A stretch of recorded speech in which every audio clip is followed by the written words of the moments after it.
में हम बात करेंगे कि 20% वार्षिक ग्रोथ यानी कि 20% एनुअल रिटर्न के लिए बेस्ट एसेट्स कौन से हैं। मैंने बहुत सारे वीडियोस में ये बातें बताई हैं कि 20% हासिल करना एक बहुत ही मुश्किल काम होता है।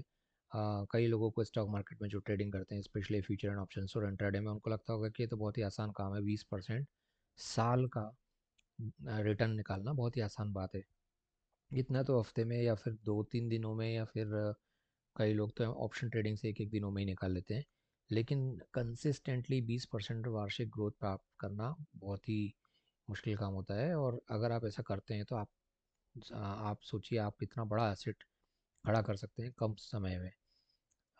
इसके ऊपर भी मैंने वीडियोस बनाए हैं। हालांकि मैंने 18% तक का उसमें एनुअल रिटर्न लिया है और जिससे रिटायरमेंट प्लान और ये सारी चीज़ें बताई हैं। लेकिन अब मैं बताता हूँ कि 20% वार्षिक ग्रोथ के लिए आपको कितना रिटर्न चाहिए। और इसके लिए मैंने एक एग्जांपल लिया है कि अगर आप 1 लाख रुपए 1 साल बाद लगाएंगे, निकालेंगे, तो उससे 1,20,000 रुपये आपको आपका टोटल हो चुका होगा 1 लाख का। और 5 साल बाद 2,49,000 हो चुका होगा। लेकिन अगर आप इसी 1 लाख को यूँ मान के डिपॉजिट करें कि आप अपने बच्चे की भविष्य की अ, एक प्रकार से एजुकेशन के लिए इन्वेस्ट कर रहे हैं, तो देखिए आपका पैसा, अगर आपका बच्चा अभी जस्ट 1-2 साल का ही है, आप अभी ज़्यादा आपका समय है, कम से कम 15 साल का भी समय है अगर आपके पास, 20% एनुअल रिटर्न अगर आप प्राप्त कर पा रहे हैं सिर्फ 15 साल के लिए 1 लाख रुपए लगा के, तो आपका 1 लाख रुपया 19.5 लाख में तब्दील हो जाएगा। तो 19.5 लाख कम रकम नहीं होती। आज के 1 लाख के 20 गुना लगभग आपका पैसा हो चुका होगा। तो ये रकम आपके भविष्य में आपके बच्चे के एजुकेशन के लिए और दूसरे कुछ खर्चे के लिए भी सिर्फ 1 लाख से इतना अमाउंट बन सकता है। अगर आप 10 लाख करें तो आपका रिटायरमेंट कॉर्पस ही बन जाएगा बहुत बड़ा, सिर्फ 15 सालों में। और 20 सालों की बात करें तो ये 30 लाख तक चले जाता है अगर 1 लाख की बात करता मैं तो सबसे पहले स्मॉल कैप म्यूचुअल फंड्स, इसमें एक एसेट आता है जो मैं प्रेफर करूँगा क्योंकि थोड़ा सेफ भी है। दूसरा थोड़ा रिस्की है, लेकिन मैं इसको प्रेफर करूँगा कि डायरेक्ट इक्विटी में आप इन्वेस्ट कर रहे हैं, यानी कि डायरेक्ट स्टॉक मार्केट में। मैं ये बताऊँगा कि आप स्मॉल कैप में कैसे चूज़ कर सकते हैं ज़ीरोधा के प्लेटफॉर्म पे जाकर। सेक्टोरल या थीमेटिक फंड्स में इन्वेस्ट करें, यानी कि अगर आप स्मॉल कैप फंड में नहीं इन्वेस्ट करना चाहते तो आप वैसे फंड्स में इन्वेस्ट कर सकते हैं जैसे जो डिफेंस से रिलेटेड है, या केमिकल फंड्स हैं, या आईटी से रिलेटेड फंड्स हैं, थीमेटिक फंड्स हैं जिनकी कोई थीम होती है, या फिर जो स्टार्टअप आते हैं उनमें इन्वेस्ट कीजिए, एंजल इन्वेस्टर बनिए। इसके लिए शायद एक नए इन्वेस्टर को थोड़ा दिक्कत होती है क्योंकि स्टार्टअप इन्वेस्टिंग में थोड़ा ज़्यादा पैसा लगाना पड़ता है, थोड़ा ज़्यादा जोखिम भी लेना पड़ता है और ये ज़्यादा पेचीदा हो जाता है। और तीस पांचवा ऑप्शन है जिसको मैं सबसे आखिरी में ही रख रहा था, और मैं चाहता तो इसको नहीं भी रखता, पर मैंने सोचा कि ये एक ऑप्शन है जिसे बताना चाहिए, और वो है क्रिप्टो करेंसी। बहुत हाई रिस्क है, ये बहुत ही हाई रिवॉर्ड्स भी है, लेकिन मुझे लगता है कि ये सबसे वर्स्ट कंडीशन में ही आपको चूज़ करना चाहिए क्योंकि 30% का इसमें वैसे भी आपका टैक्स कट जाएगा, जो किसी भी स्टॉक मार्केट या दूसरे प्लेटफॉर्म से ज़्यादा है। और इसमें अनसर्टेनिटीज़ भी हैं, इनमें कुछ बैड मनी भी इन्वॉल्व है। और क्रिप्टो करेंसी में भी आपको अगर वही अमाउंट, वही पैसा स्मॉल कैप या डायरेक्ट इक्विटी में मिल ही रहा है तो फिर क्रिप्टो करेंसी में क्यों जाना। मैं तो कई बार ये मानता हूँ कि क्रिप्टो करेंसी में इन्वेस्ट करने से अच्छा है कि आप अगर इतना ही रिस्क लेना चाहते हैं तो आप स्मॉल जो पेनी स्टॉक्स हैं उनमें इन्वेस्ट कर लीजिए। लेकिन क्रिप्टो करेंसी में मेरे ख्याल से सोचना चाहिए आपको इन्वेस्ट करने से पहले। तो ज़्यादा रिटर्न का मतलब हमेशा ज़्यादा रिस्क है, और डाइवर्सिफिकेशन ज़रूरी है। जो भी मैंने तरीके बताए हैं इनमें, अगर आप एक ही टोकनी में सारे अंडे रखेंगे तो वो रिस्की रहता है, इसलिए आप अपने पैसों को फैला के अलग अलग स्मॉल कैप फंड्स में इन्वेस्ट कीजिए। तो अब मैं आपको बताता हूँ कि आप किस तरीके से इन्वेस्ट कर सकते हैं। सबसे पहले मैं म्यूचुअल फंड का बताता हूँ। ये कोइन DCX ज़ीरोधा का है, जिसमें मैंने फ़िल्टर करके रखा हुआ है इक्विटी, स्मॉल कैप फंड, और वो फंड जिन्होंने पिछले 5 साल में 25% से ज़्यादा रिटर्न दिए हैं। मैंने 20% का आपको बोला है, लेकिन मैं आपको 25% से ज़्यादा रिटर्न वाले बता रहा हूँ ताकि आपका कॉन्फिडेंस स्मॉल कैप में थोड़ा बिल्टअप हो।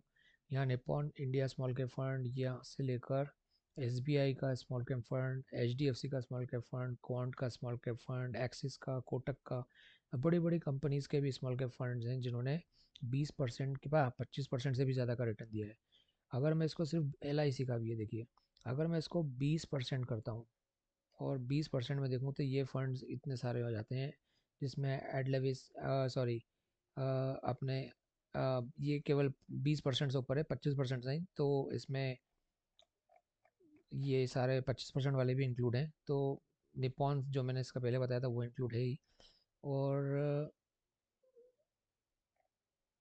आईटीआई से लेकर bank of India, union small bank, LIC का भी है इसमें, सुंदरम फाइनेंस भी है, आदित्य बिरला भी है। सो ये आप देख सकते हैं इसमें बड़ी बड़ी कंपनी, आईसीआईसीआई भी है, टाटा भी है, कैनरा भी है। इन सभी के स्मॉल के फंड, भरोसेमंद ग्रुप हैं जो, इन सभी के स्मॉल के फंड्स में 20 से 25% तक रिटर्न दिए हैं पिछले 5 सालों में। तो इस बात की उम्मीद लगाई जा सकती है कि जिन्होंने 25% रिटर्न दिया है, वो अगर अगले 10 सालों में 20% भी रिटर्न देते हैं, तो इसमें ज़्यादा ताज्जुब नहीं होना चाहिए। हालांकि फिर भी मैं ये मानता हूँ कि ये बड़ा ही मुश्किल काम होगा। और दूसरा जो ऑप्शन है वो था, मैंने बताया था डायरेक्ट स्टॉक में इन्वेस्ट करना। तो यहाँ जैसे मैंने कई स्टॉक्स लिए हुए हैं, इन्हीं में से मैं अभी एक स्टॉक बता रहा था, आईटीसी। अगर आप आईटीसी का चार्ट देखें तो ये 2024 में 350 रुपये पे था, और 2025 में ये 450 रुपये पे था। तो ये कम से कम आप यूँ मान के चलिए कि इसने यहाँ पे 30% से ज़्यादा का रिटर्न दिया। और 20% का रिटर्न यहाँ पे संभव लगता है अगर आप किसी भी दूसरे ऐसे स्टॉक में जाएँ या एडब्ल्यूएल में जाएँ। जैसे मुझे लगता है कि ऑप्टिमिस्टिक हूँ मैं ऐसे स्टॉक को लेकर, अगर सब कुछ अडानी ग्रुप के साथ अच्छा हुआ तो ये एक बहुत ही अच्छा स्टॉक है, जो एफएमसीजी में यहाँ से 200 रुपये का स्टॉक 400 तक जा सकता है। ऐसे ही आप लॉन्ग टर्म के लिए बहुत सारे स्टॉक्स देख सकते हैं। ये तो एफएमसीजी के स्टॉक्स हैं, इसके अलावा भी बहुत सारे ऐसे स्टॉक्स हैं जो आईटी सेक्टर में अभी गिरे हुए हैं। लेकिन एआई का जो क्लैरिटी है वो आएगी, तो जैसे जैसे एआई में इनका इन्वॉल्वमेंट इंक्रीज़ होगा, ये स्टॉक्स भी वापस अपना रंग दिखाएंगे। तो ये कुछ स्टॉक्स हैं जो आपको 20% से ज़्यादा रिटर्न दे सकते हैं। और आप ऐसे और स्टॉक्स खुद ही रिसर्च कर सकते हैं, न्यूज़ चैनल्स में एक्सपर्ट्स बताते रहते हैं। बस थोड़ा लंबा रुकिए, इन्वेस्ट थोड़ा लंबे समय के लिए कीजिए और अच्छे स्टॉक्स में कीजिए, तो 20% औसतन मिल ही जाता है इसमें। सो ये एक छोटा सा वीडियो था जिसमें मैंने आपको बताया कि 20% से ज़्यादा रिटर्न आप किस तरह से कमा सकते हैं। और इसके लिए एक आइडियल स्ट्रेटजी मैं बताना चाह रहा था कि हमेशा एसआईपी के साथ कंसिस्टेंट इन्वेस्टमेंट करें, तो ये ज़्यादा बेटर रहता है। 3 से 5 साल का लॉन्ग टर्म व्यू रखें। हाई ग्रोथ सेक्टर पर ध्यान दें, जैसे टेक है, ईवी है, रिन्यूएबल एनर्जी है। और पोर्टफोलियो रीबैलेंस हर 6 महीने में करें। हर 6 महीने में देखें कि मेरा किस में ज़्यादा नुकसान हो रहा है, किसका स्टॉक की आगे जाके न्यूज़ के हिसाब से आगे जाके स्थिति ठीक नहीं होने वाली, या किस म्यूचुअल फंड ने मुझे ख़राब रिटर्न दिया है। तो ये हर 6 महीने में आप एक बार रिव्यू करें।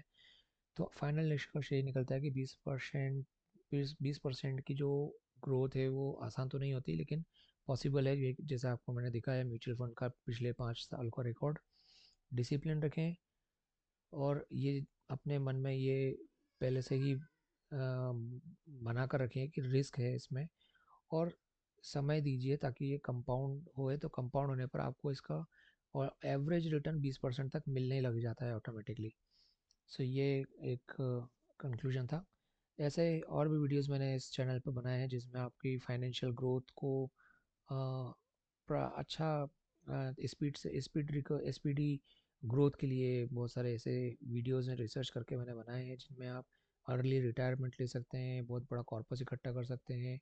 और अभी से सिर्फ मात्र मैंने ऐसे ऐसे वीडियोस भी बनाए जिसमें आप सिर्फ 25 रुपये इन्वेस्ट करके ही एक बड़ा अमाउंट एक कलेक्ट कर सकते हैं फ्यूचर के लिए। सो आप इस चैनल को ऐसे और वीडियोस को समझ देखने के लिए लाइक और सब्सक्राइब कीजिए इस वीडियो को। Thank you very much.